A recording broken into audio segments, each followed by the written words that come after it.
കവിത ആലപിക്കുന്നതിന് ചാക്കോടി അധികാരം ക്ഷണിക്കുന്നു. സുഹൃത്തുക്കളെ, ഒരു രംഗാവിഷ്കാരം എന്നുള്ള രീതിയിലാണ് ഞാനും റീബയും തിരക്കിനിടയിൽ ഒന്ന് പ്ലാൻ ചെയ്തത്. ഇപ്പോൾ സമയം വൈകിയതുകൊണ്ട് ആ കവിത ഒരു സോളോ ആക്ടിങ് പോലെ ചെയ്യാണ്. സത്യത്തിൽ റീബ അതിൻ്റെ ഒപ്പം ആക്ട് ചെയ്യുന്നതാണ്. പിന്നെ ഈ പറഞ്ഞ പോലെ സമയം പുറത്ത് കടന്നു പോയിരിക്കുന്നു. എന്തായാലും ജിനമാഷിക്കുള്ള ആദരം കാവ്യശിക്കയുടെ മെയിൻ ഗ്രൂപ്പായിട്ടുള്ള ടീം മുല്ലനെയും ചേർന്ന്, പിന്നെ അതുപോലെ തന്നെ മാഷയുടെ ചങ്ങാതിക്കൂട്ടവും എല്ലാവരും ചേർന്ന് അതിഗംഭീരമായിട്ട് ഇവിടെ ചെയ്തു. എല്ലാവർക്കും ആശംസകളുണ്ട്. മാഷക്ക് കൂടുതൽ കവിത എഴുതാനായിട്ട് സമകാലിക പ്രസക്തിയുള്ള ധാരാളം കവിതകൾ മാഷ് എഴുതിയിട്ടുണ്ട്. പക്ഷേ ഏറ്റവും കൂടുതൽ പോപ്പുലറായത് കുട്ടിക്കവിതകളായതുകൊണ്ടാണ് മാഷ് അങ്ങനെ ഒരു ബാലകവിതയുടെ ആളായിട്ട് മാറുന്നത്. പക്ഷേ വളരെ പൊളിറ്റിക്കലായിട്ടുള്ള ചില കവിതകൾ പലരും ആലപിക്കാതിരിക്കുന്നതുകൊണ്ടാണ് അത് ആ രീതിയിൽ മാഷ് ഐഡന്റിഫൈ ചെയ്യാൻ.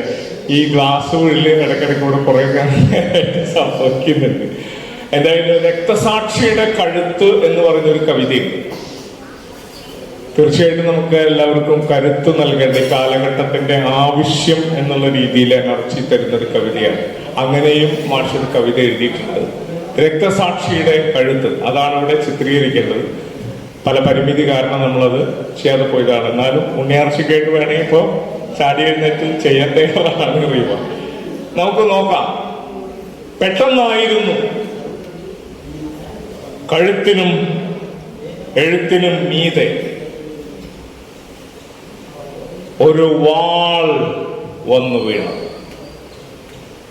പെട്ടെന്നായിരുന്നു കഴുത്തിനും എഴുത്തിനും മീതെ ഒരു വാൾ വന്നു വീണത്. ഒരു വാൾ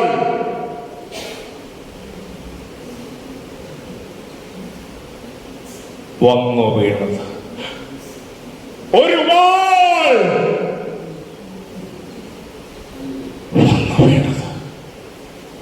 വന്നു വീണത്.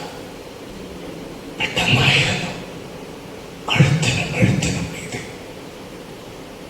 ഒരു വാൾ വന്നു വീണത്. കളത്തനാടൻ കളരിയുടെ നാട്ടിൽ പക്ഷേ ഉണ്ണിയാർച്ച ഉറുമി ചുഴറ്റി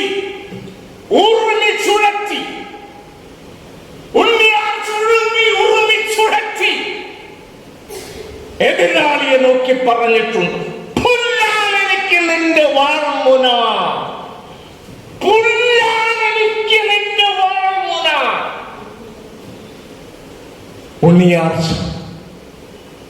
ഉണ്ണിയാർച്ച കടത്തനാടൻ കളരിയുടെ നാട്ടിൽ പക്ഷേ ഉണ്ണിയാർച്ച ഉറുമി ചുഴറ്റി പുല്ലാനെനിക്ക് നിന്റെ വാൾമുന എന്ന് ആൺമേൽക്കോയ്മയ്ക്കെതിരെ പറഞ്ഞിട്ടുണ്ട്, പ്രതിരോധിച്ചിട്ടുണ്ട്.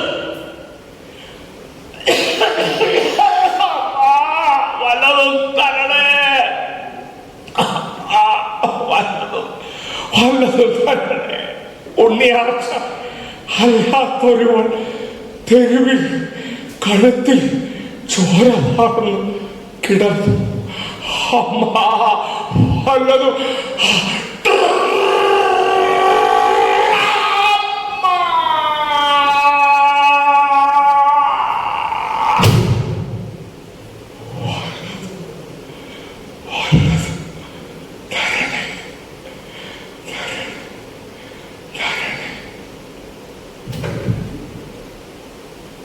ഉണ്ണിയാർച്ചല്ലാത്തൊരുവൻ തെരുവിൽ കഴുത്തിൽ ചോര വാർന്ന് കിടന്നു.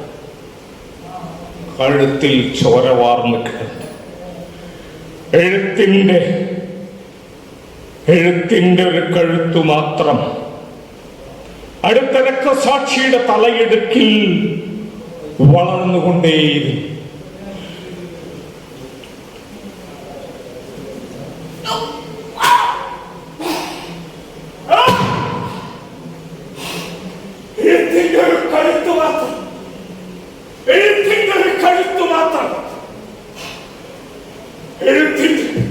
ഒരു കഴുത്തു മാത്രം അടുത്ത രക്തസാക്ഷിയുടെ തലയിടുക്കിൽ വളർന്നുകൊണ്ടേയിരുന്നു വളർന്നുകൊണ്ടേയിരുന്നു വളർന്നുകൊണ്ടേയിരുന്നു.